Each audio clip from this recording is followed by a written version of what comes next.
ఈరోజు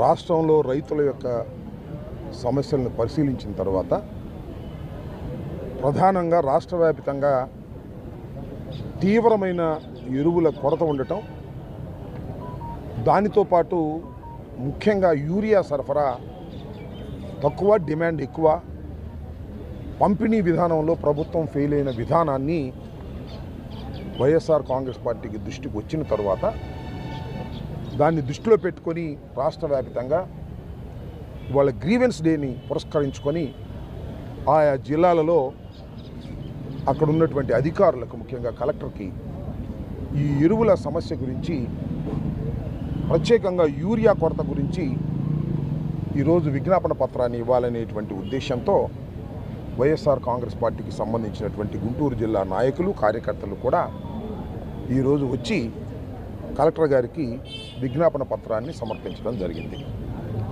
ఈ ప్రభుత్వం అధికారంలోకి వచ్చిన తర్వాత రైతు పరిస్థితి చాలా అధ్వాన్నంగా ఉంది.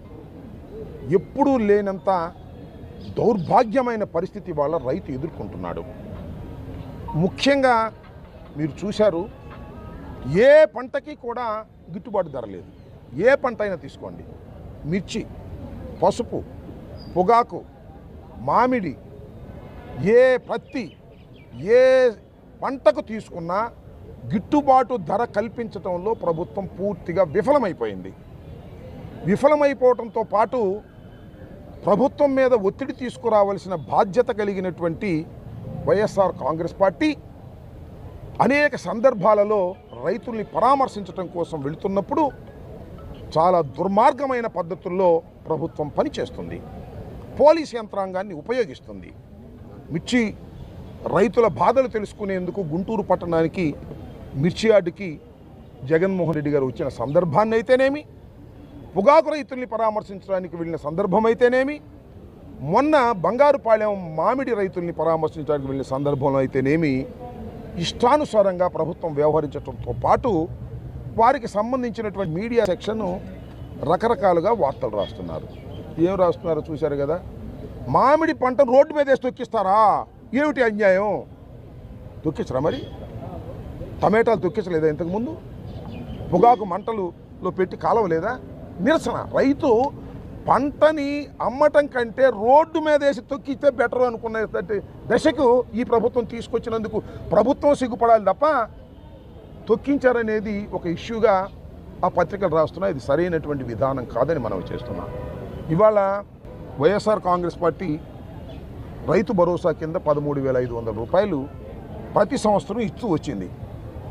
చంద్రబాబు నాయుడు గారు ఏం చెప్పారంటే, ఆ రైతు భరోసాని తీసేసి ఏమన్నాడు, అన్నదాత సుఖీభవ, పేరు బ్రహ్మాండంగా మార్చాడు. పేర్లు మాత్రం బ్రహ్మాండంగా మారుస్తాడు. అన్నదాత సుఖీభవ అన్నాడు. అన్నదాత సుఖీభవ మొదటి సంవత్సరం ఎగ్గొట్టాడు. ఇదేనా అన్నదాత సుఖీభవ?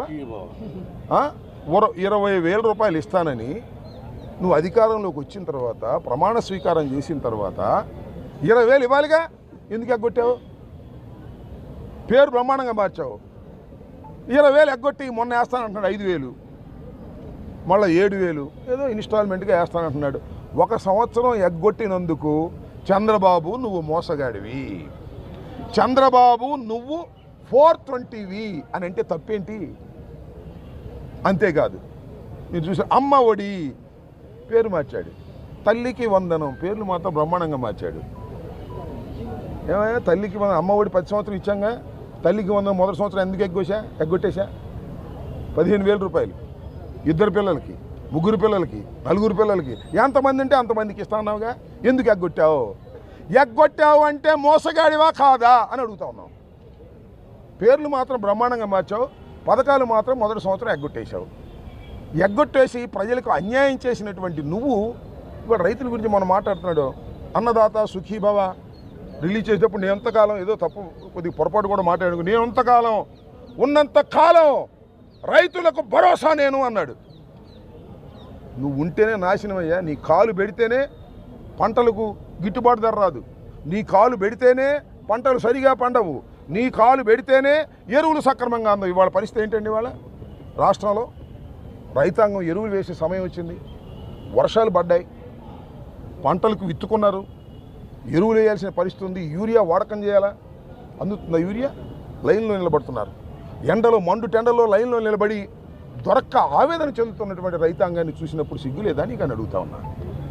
అదేమంటే సింగపూర్ వెళ్ళి అంట రైతులను గాలికి వదిలేశాడు, సింగపూర్ వెళ్ళి అమరావతి కడతా అంట, అక్కడ బొమ్మన్నారు, తిరిగి టపాలు తిరిగి వచ్చేసాడు. రైతుల ఇతి బాధలు తెలుసుకోలేనటువంటి ముఖ్యమంత్రివి నువ్వు ఒక ముఖ్యమంత్రివా? నీకు 14 సంవత్సరాల అనుభవం ఉంటే మాత్రం ఏమి లాభం? నేను రేపలు వెళ్ళా, వరకుటి అశోక్ బాబు వేమూరు నియోజకవర్గానికి చెందినటువంటి నాయకుడు నిరాహార దీక్ష చేస్తున్నాడు. ఏంటో తెలుసా ఇష్యూ? 7 కిలోమీటర్లు బట్టిప్రోలు నుంచి కనగాల వరకు 7 కిలోమీటర్లు డ్రైన్లో గుర్రపు డెక్క వచ్చేసింది. అది మునిగిపోతుంది, వర్షం రాగానే నీళ్లు రాగానే కాలువ వదలంగానే పొంగిపోయి పక్కన అంటే 5-6 వేల ఎకరాలు మునిగిపోతుంది. అది బాగు చేయవయా అని చెప్పాడు, బాగు చేస్తానని మొదలెట్టారు. మళ్ళీ పైనుంచి ఆర్డర్ వచ్చింది, వరకుటి అశోక్ బాబు చెప్తే మీరు మొదలెడతారు, తీసేయండి ఆపేయండి అన్నారు, ఆపేశారు. ఏమిటి అన్యాయం? దాని మీద ఆయన నిరాహార దీక్ష చేసే పరిస్థితిలో ఉన్నాడు. నువ్వు 7 కిలోమీటర్లు గుర్రపు డెక్క తీయలేని వాడివి సింగపూర్ వెళ్ళి అమరావతిని నిర్మిస్తామంటే నమ్మేది అంత మోసం దగా తప్ప రెండోది లేదు. దాన్ని పురస్కరించుకొనే రైతులకు జరుగుతున్నటువంటి అన్యాయాన్ని ప్రభుత్వ దృష్టికి తీసుకొచ్చి ప్రభుత్వం మీద ఒత్తిడి తీసుకురావాలనే ఉద్దేశంతో రాష్ట్ర వ్యాప్తంగా పిలుపు మేరకు ఈరోజు మేమందరం పెద్ద పెద్ద నాయకులు గ్రీవెన్స్కి వచ్చాం, సామాన్యుల్లాగా వచ్చి మెమోరాండాన్ని సమర్పించాం. ఏం యాక్షన్ తీసుకుంటారో చూస్తాం, యాక్షన్ తీసుకోకపోతే వెంటబడతామని మనవి చేస్తున్నాం. మరొకటి కూడా చెప్తున్నా, సూపర్ 6 అని చంద్రబాబు నాయుడు ప్రకటించిన సూపర్ 6 మొత్తం అమలు చేసేంతవరకు చంద్రబాబు నాయుడు వెంట పడుతూనే ఉంటుంది వైఎస్ఆర్ కాంగ్రెస్ పార్టీ, గుర్తుపెట్టుకోమని మనం చేస్తున్నా. నువ్వు ఎగ్గొట్టిన 2 సంవత్సరాలు కూడా మళ్ళా కక్కిస్తాం ప్రజా ఉద్యమాల ద్వారా. 2 సంవత్సరాలు ఎగ్గొట్టావు, అమ్మఒడి ఎగ్గొట్టావు, అదే తల్లికి వందనం ఎగ్గొట్టావు, రైతు భరోసా, అదే అన్నదాత సుఖీభావ 1 సంవత్సరం ఎగ్గొట్టావు. ఈ 2 సంవత్సరాల బాకీని ప్రజలకి రైతులకి బస్సు కూడా వీటన్నిటిని కక్కించేంత వరకు ఈ వైఎస్ఆర్ కాంగ్రెస్ పార్టీ చంద్రబాబు వెంట పడుతుంది ప్రజాస్వామ్య పద్ధతుల్లో అనే విషయాన్ని మర్చిపోవద్దని మనం చేస్తున్నా. ఇప్పటికైనా రైతుల విషయం మీద మేము వాళ్ళు మాట్లాడటానికి వచ్చాం కాబట్టి, కలెక్టర్ గారికి ఇచ్చాం కాబట్టి తక్షణమే యాక్షన్ తీసుకోండి. రైతాంగానికి ఎరువుల సరఫరా చేసే విధంగా చేయండి. బయట కొనుక్కుంటున్నారండి, 100 రూపాయలు 50 రూపాయలు ఎక్స్ట్రా పెట్టి యూరియా బస్తా కొనుక్కునేటువంటి పరిస్థితి ఏర్పడింది. ఇది దుర్మార్గం కాదా అంటున్నా. ఇలాంటి ప్రభుత్వం రైతులను ఉద్ధరిస్తుందంటే ఎవరు నమ్ముతాడు? చంద్రబాబు నాయుడు రైతుల పాలిట రాక్షస ప్రభుత్వంలాగా వ్యవహరిస్తున్నాడు తప్ప రైతులకు మేలు చేసేటటువంటి లక్షణం చంద్రబాబు నాయుడు గారికి లేదనేది మరొకసారి ఈ టర్మ్లో అంటున్నాడు. సుపరిపాలన తొలిగడుగు అంటే ఇది సుపరిపాలన ఏంటి? యూరియానేమో దొరకకపోతే సుపరిపాలన, తల్లికి వందనం ఇవ్వకపోతే సుపరిపాలన, 1 సంవత్సరం ఎగ్గొడితే గుర్రబడి ఎక్క తీయకపోతే కాలంలో సుపరిపాలన ఏంటిది నాకు అర్థం కాల.